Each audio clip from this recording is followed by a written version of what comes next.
Well, hello everybody. Welcome to the week 1 lesson recording. And this lesson recording is going to cover the course overview unit you see on the left-hand side. So I'm in the course overview unit, and what we're going to look at are the couple of sections here, and this will help you do the Class Connect write-up. So the way that I do these recordings, these lesson recordings, I go right here to the write-up. So you can see, in order to do this write-up has this much. And this write-up, what you do is you copy and paste all this into word processor. So you'd highlight this, hit Control-C to copy, then paste into word processor.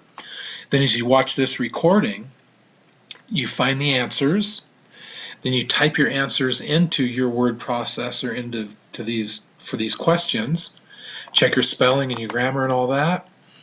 Then once you've finished answering all of these, you go back to the word processor, highlight it all, and then paste it in the Dropbox, not as an attached file, just paste it in the Dropbox. So what we'll do now, I'm going to go over these sections in the course overview unit, and then that will give you the answers to these questions. So what is the definition of programming? How does a program use a programming language? So I'll keep those in mind as we go through this. So the course overview, you can see that we're going to be using Visual Basic Express. And this says, I've mentioned it before, this says 2008, but we're going to be using 2010 version. 2008 is no longer available. So you don't want to go here to download. You want to go into the course syllabus, and you'll see the download in the course syllabus. The course description, this is listed in the course syllabus. We've talked about this already in the Getting Started recording. The objectives of the course, these are all listed in the syllabus, and we looked at that in the Getting Started recording. And this is a discussion to getting to know you. I got rid of that so you won't do it. I have instead the Introduce Yourself discussion, and you probably did that already. Okay, so now we're going to go ahead and jump into Section A. And Section A we're going to use, as it says, most languages can be complex, use complex coding for simple tasks, but Visual Basic is different. It's easy to learn. And what is programming? Well, programming is writing, testing, troubleshooting, and maintaining code. That's what programming is. So if I go back to the Class Connect write-up, I just told you the definition of programming. Now please don't copy and paste it. Type your own words right after the question mark. Now question number 2, how does a programmer use a programming language? So let's look through this. The purpose of programming is to create the program that does specific things. What a programmer does is a programmer uses a programming language to instruct the computer on what to do and how to do it. So that's how a programmer uses a programming language. It instructs the computer on what to do and exactly how to do it. And there are many steps involved. You could have one person that writes the programming language, then a person that troubleshoots it. There can be lots of steps involved. Let's go back to the write-up. And what program will we use for this course?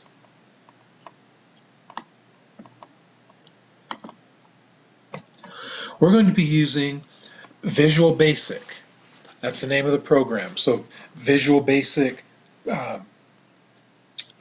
version 2010 is what we'll be using, but Visual Basic is the right name to call this. So you can see right down here, Visual Basic. And Visual Basic, it's a very old language, or relatively old. And it's part of what is called the .NET technology from Microsoft. And what they do is they have all these programming languages that, since they're under .NET, they all work together really well. And Visual Basic is used because you can create web applications very easily.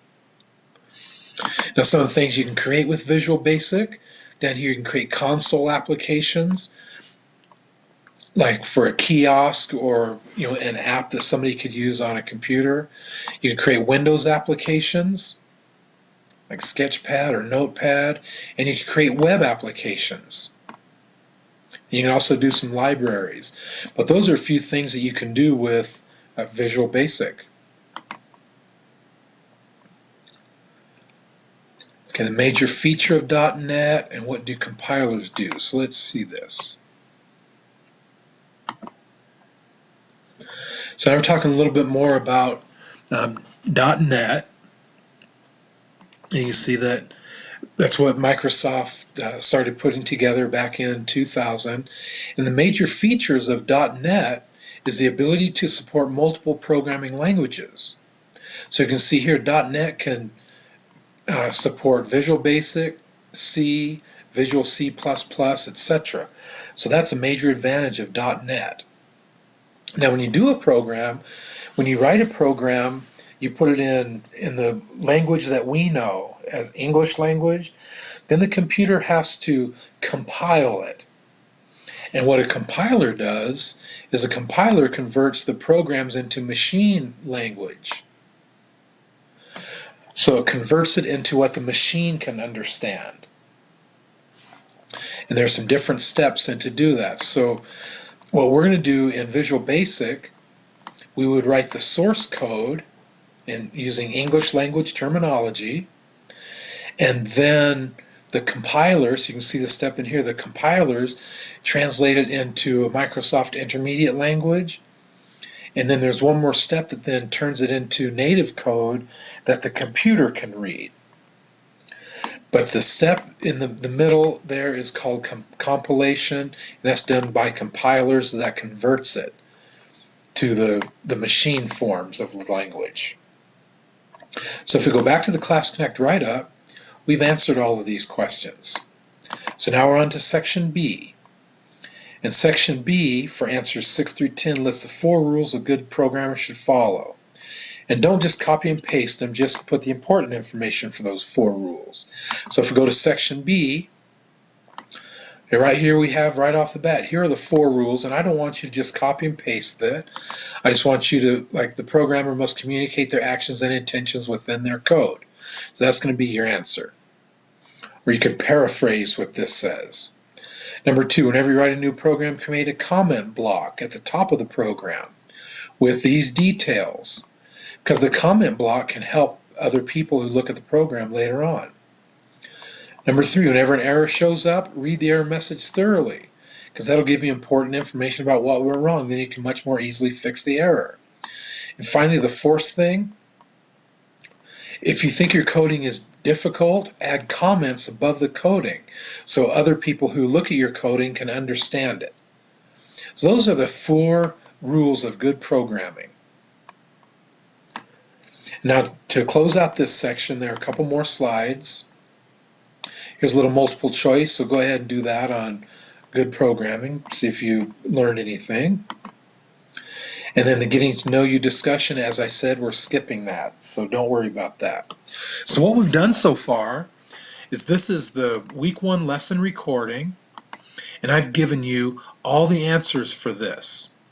So again, to get off to a good start, you'll copy and paste this into a word processor.